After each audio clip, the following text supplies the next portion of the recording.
Mga ka-discarding mo TV, check natin kung maganda ba yung lamig ng nirecoil natin. Ayan. So umuusok-usok pa mga ka-discarding mo TV. Check natin yung mga coils. Ayan. Ayan o. Kapal ng ice mga ka-discarding mo TV. Ayan o. Sarap. Tapos dito sa baba. Hello po mga ka-discarding mo TV. Once again po, welcome sa ating channel. Kamusta po kayong lahat? So ang ayusin po natin ngayon ay Kondura na direct frost na refrigerator. So yung problema nito mga ka-discarding mo TV is natusok po yung kanyang evaporator. Tingnan natin.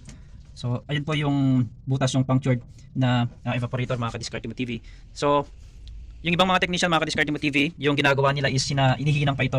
Yan, so pwede pa naman itong hinangin actually. Pero yun nga lang mga ka-discarding mo TV, ang assessment po natin dito is medyo malalim na po yung penetration ng matalas na bagay na sinaksak po dito. Yan, so possible pinangkuhan ng ice. Yan, so yun nga, sabi ko nga mga ka-discarding mo TV, yung ibang technician hinihinang yan. So as per checking, dun sa ibaba, yan, parang may bumukol pa dito sa part. Yan, so yung penetration mga ka-discarding mo TV is malalim. So pag brinase natin, pag hininang natin to, may tendency mga ka-discarding mo TV na magbara. Yung hatol ko dito mga ka-discarding mo TV is recoil. Yan, so i-recoil natin, papalitan natin ng copper pipes yung daanan ng refrigerant dito kasi may mga UP eh. Yan. So gagawin natin na ganito lahat mga ka-discarding mo TV. So magre-recoil ta. Hindi po ako pupusta doon sa paghinang. Ayan. So samahan niyo po ako mga ka-discarding mo TV para ayusin yung refrigerator na ito.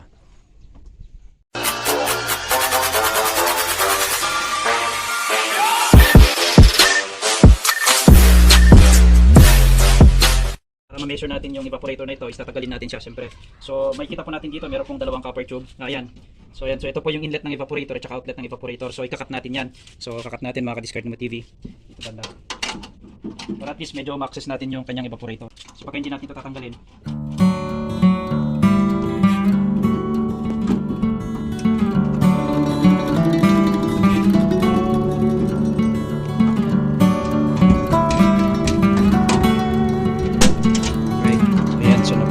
isa. So, yung isa mga ka-discarding TV.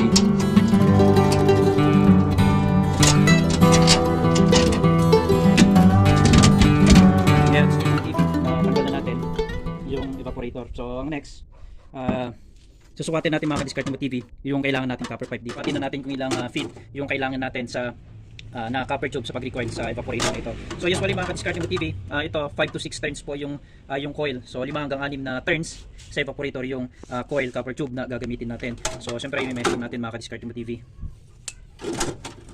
Yan.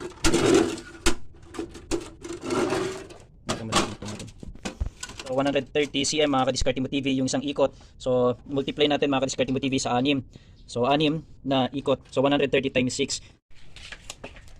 So ayan mga ka-discarding mo TV, no? So ito po yung gagamitin na copper tube. So yung sukat po nito is 5/16. Yung iba gumagamit ng 1/4 pero 5/16 po talaga yung ginagamit dito na pang recoil.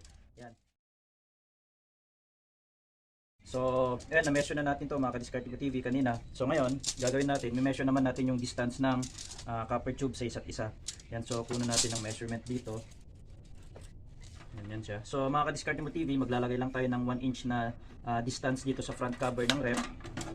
Dito banda kasi nga dito lalapat dito yung front cover ng freezer. Ayan. So measure natin.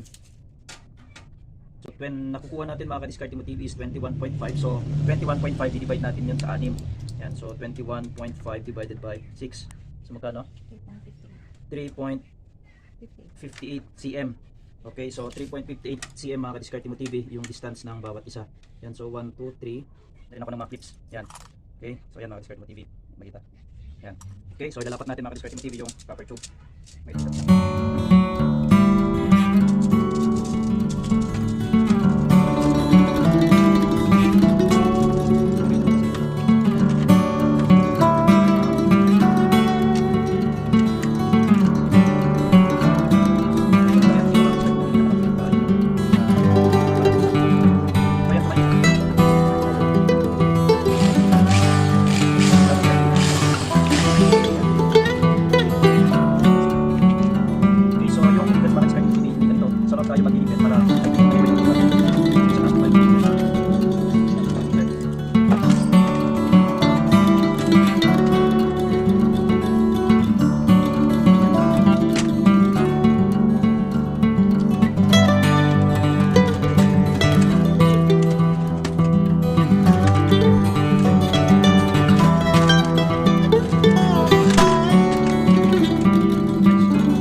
ka-discard mo TV, mga tingin record. Yan. So, ito na siya. So, yan ang piminasyon natin mga kanina mga ka-discard mo TV. So, ito na siya.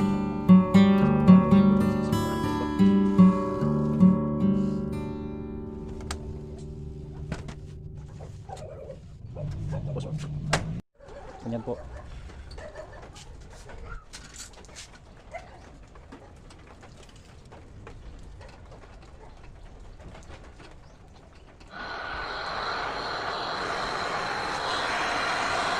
Ito sila yung mambatit.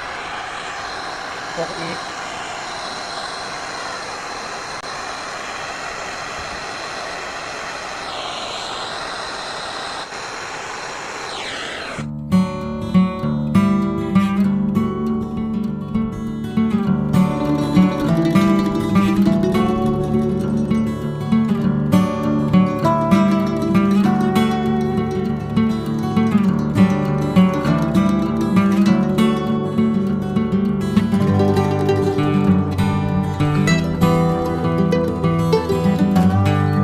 So ayun mga ka-discard mo TV, nakargaan na natin ng refrigerant yung ating refrigerator na ni-repair, ni-recoil. Yan, so yung suction pressure niya mga ka-discard mo TV 6, pero minsan magbabago pa yan, tataas pa yan. So ang kinakarga ko lang 6 to 8 PSI. Tapos yung discharge pressure niya is yan, 150 PSI. So pasok na pasok mga ka-discard mo TV. Tapos check natin yung amperahe. Is 93 mga ka-discard mo TV. Yan, so bababa pa yan. So check nga natin sa loob mga ka-discard mo TV. Okay ba yung lamig yung nirecoil natin. Yan, so umuusok-usok pa mga ka-discard mo TV. Check natin yung mga coils. Yan. Yan o, kapal ng ice mga ka-discard mo TV. Yan o, sarap. Tapos dito sa baba, yan, check natin yung accumulator mga ka-discard mo TV. Yan o, okay pa naman. So makapal yung ice. So yan mga ka-discard mo TV. So ganun lang po yung pag-recoil. Ano